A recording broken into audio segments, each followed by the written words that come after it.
थी और जिनमें अभी सामाजिक विज्ञान का पेपर नहीं हुआ है तो वो इस पेपर से अपनी तैयारी कर सकते हैं।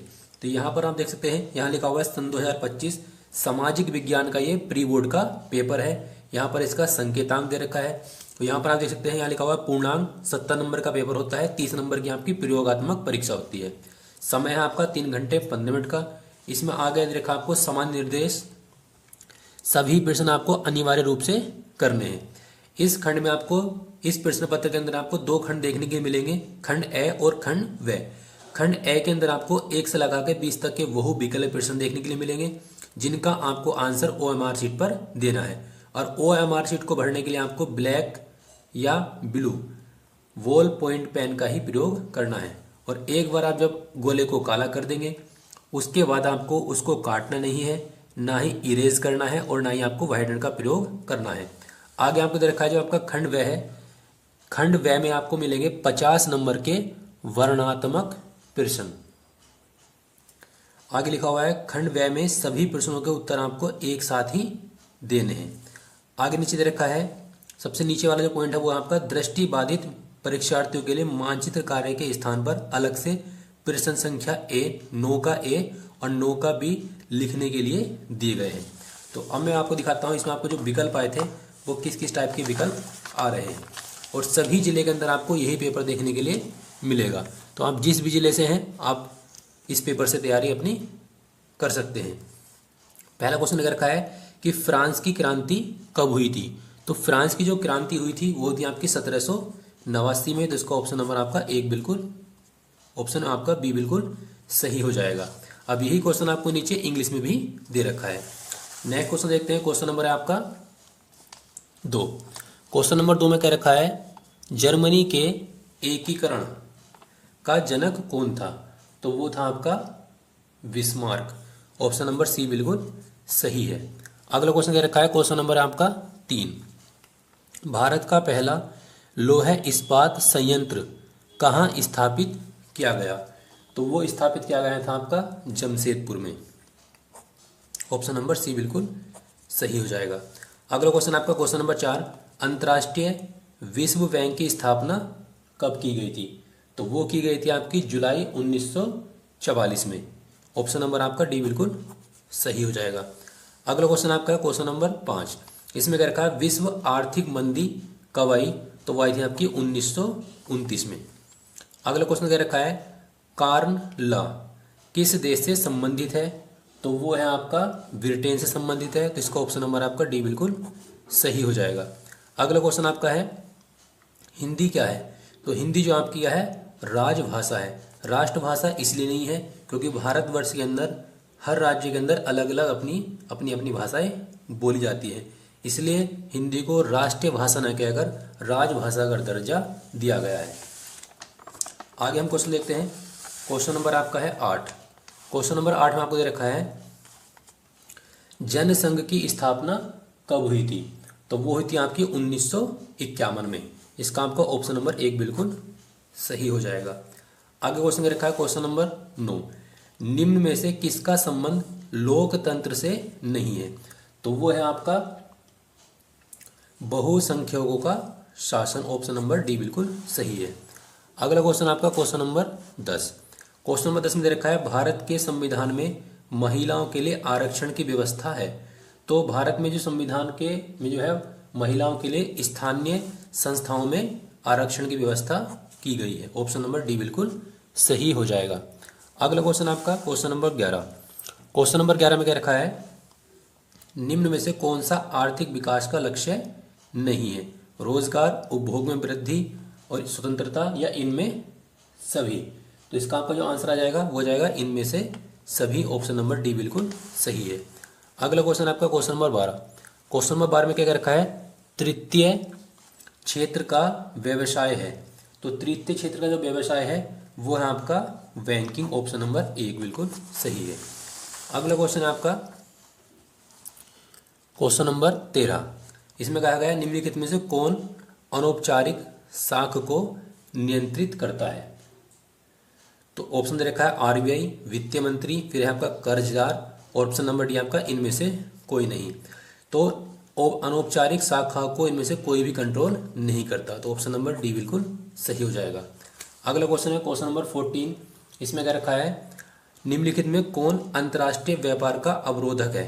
ऑप्शन नंबर 1 आयात कर, ऑप्शन नंबर बी है घरेलू व्यापार का संरक्षण।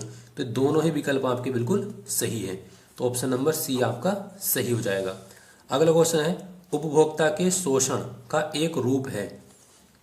तो मिलावटी वस्तु, अनुचित कीमत लेना और कम वजन तोलना, तो ये सभी क्या है, उपभोक्ता के शोषण का स्वरूप है। Option number D. अगला क्वेश्चन आपका क्वेश्चन नंबर 16। क्वेश्चन नंबर 16 में क्या रखा है, संपूर्ण उत्तरी मैदान बना होता है। तो वो आपका बना होता है जलोढ़ मिट्टी से। ऑप्शन नंबर 1 बिल्कुल सही हो जाएगा। अगला क्वेश्चन आपका है क्वेश्चन नंबर है आपका 17। क्वेश्चन नंबर 17 में क्या रखा है, निम्नलिखित में से कौन वन संसाधनों के सिकुड़ने का कारण नहीं है। तो वो है आपका आरक्षित वनों का विस्तार। Option number D. आगे रखा है क्वेश्चन नंबर 18।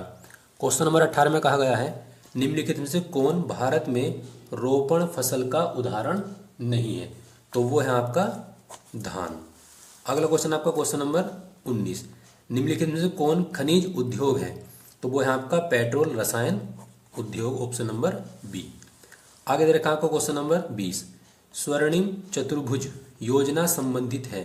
तो वो आपकी संबंधित है राजमार्ग विकास से। ऑप्शन नंबर बी बिल्कुल सही हो जाएगा। तो मैंने आपको बताया कि इसमें जो 20 विकल्प आए थे उनका 100% आंसर आपका सही है। आप अपने आंसर मैच कर सकते हैं। और अगर आपका पेपर अभी तक नहीं हुआ है तो इस पेपर से आप अपने एग्जाम की तैयारी कर सकते हैं। अब मैं आपको बताने वाला हूं इसमें जो वर्णनात्मक प्रश्न थे वो आपके कौन कौन से दिए थे। पहला क्वेश्चन था भारत की आर्थिक और राजनीतिक स्थिति पर प्रथम विश्व युद्ध के प्रभावों का उल्लेख करना है। ये क्वेश्चन आपका 4 नंबर का है। अगर आपसे ये क्वेश्चन नहीं होता है तो आप लिख सकते हैं आर्थिक महामंदी के 2 प्रमुख कारणों का उल्लेख। अब आर्थिक महामंदी आपकी हुई थी 1929 में। आपको एक विकल्प भी दे रखा है। इसके नीचे आपको क्वेश्चन रखा है क्वेश्चन नंबर 2।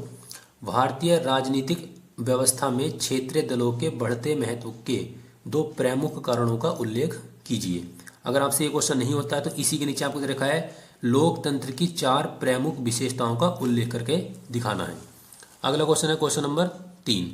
इसमें क्या रखा, परिवहन क्षेत्र का विकास देश के विकास में कैसे सहायक हो सकता है, किन्हीं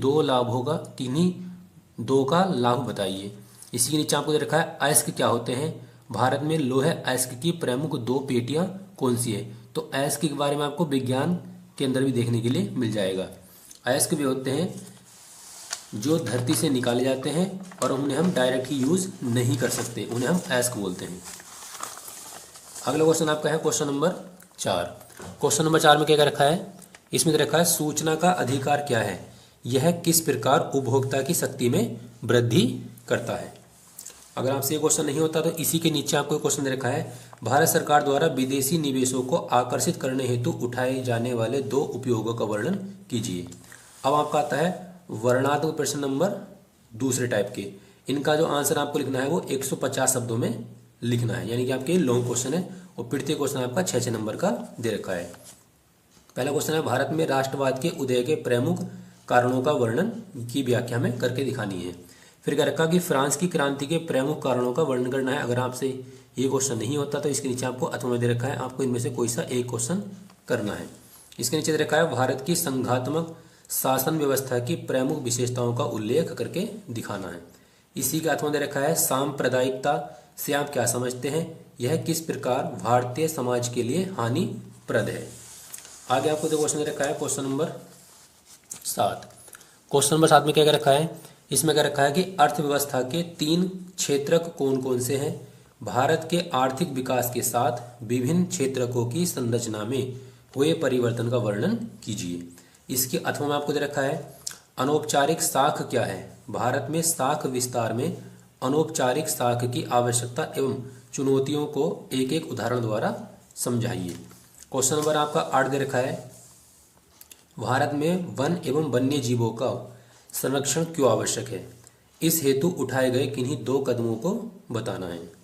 इसी के नीचे आपको दे रखा है भारत में प्रचलित किन्हीं 3 प्रमुख कृषि के प्रकारों को संक्षिप्त में परिचय दीजिए। अब आपका आता है मानचित्र संबंधी कार्य। तो मानचित्र वाले क्वेश्चन आपको किस प्रकार से सोल्व करने हैं मैं आपको आगे बताने वाला हूँ। तो पहला क्वेश्चन आपको देख सकते हैं, यहाँ पर लिखा हुआ है मानचित्र संबंधी कार्य।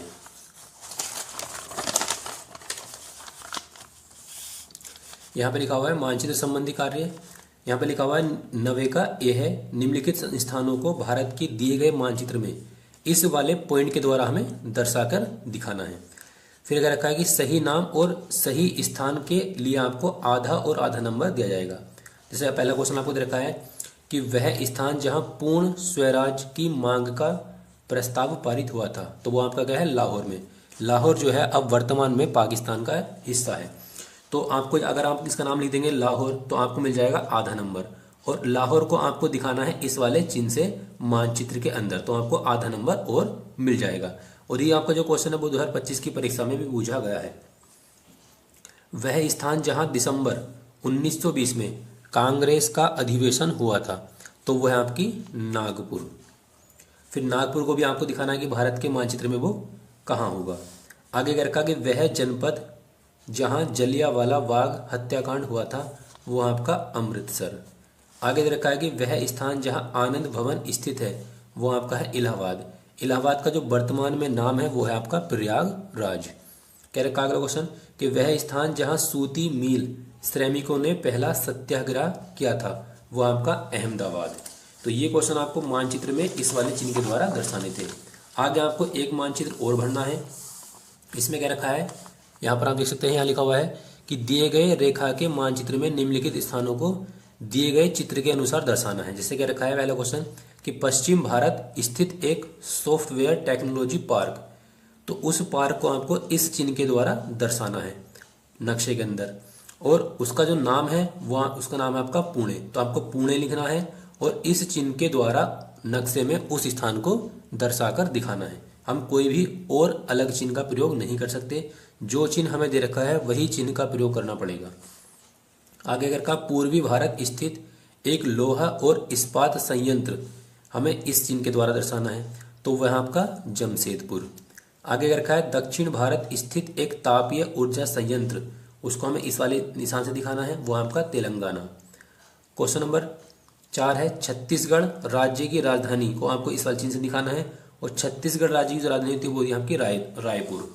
आगे अगर कहा पूर्वी भारत स्थित अंतर्राष्ट्रीय हवाई पतन को इस वाले चिन्ह से दिखाना है, वो आपका नाम है कोलकाता। आगे आपको दे रखा है इसी के नीचे, ये वाले क्वेश्चन आपको नहीं करने, ये होते हैं हैंडीकैप के लिए। इसमें लिखा हुआ है कि केवल दृष्टिबाधित, जो दृष्टिबाधित होते हैं उनके लिए ये वाले कार्य करना होता है।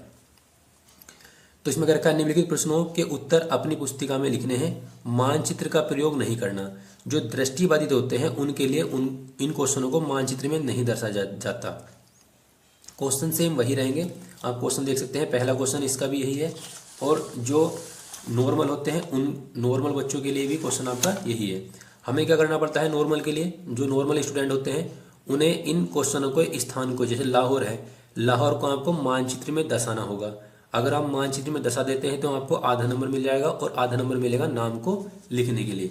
लेकिन जो कलर होते हैं दृष्टिबाधित होते हैं उनके लिए जो है नक्शा भरने के लिए कोई आवश्यकता नहीं होती।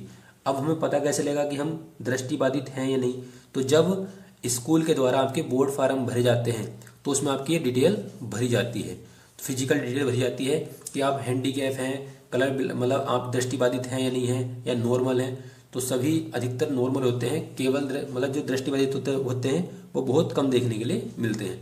तो ये क्वेश्चन आपको एग्जाम में, मेन बोर्ड एग्जाम में नहीं करने हैं, और ना ही आपको प्री बोर्ड में करने हैं। अगर आप ये क्वेश्चन करते हैं तो आज से आपका कोई फायदा नहीं होगा। इसी के आगे आपको क्वेश्चन देखने को मिल जाएंगे, ये भी क्वेश्चन आपको नहीं करने हैं। देखो क्वेश्चन सेम वही है, इसमें बस अंतर ये है कि इनको मानचित्र का प्रयोग करने के लिए मना किया गया है, और जो नॉर्मल स्टूडेंट होते हैं उन्हें इनके जो आंसर हैं वो हमें मानचित्र में दर्शाने पड़ते हैं।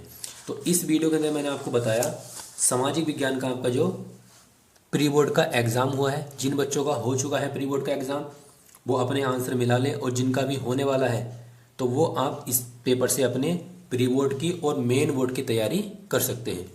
तो आई होप कि आपको वीडियो काफ़ी अच्छी लगी होगी, और वीडियो अच्छी लगी तो वीडियो को लाइक करें, शेयर करें और मेरे चैनल को सब्सक्राइब करें।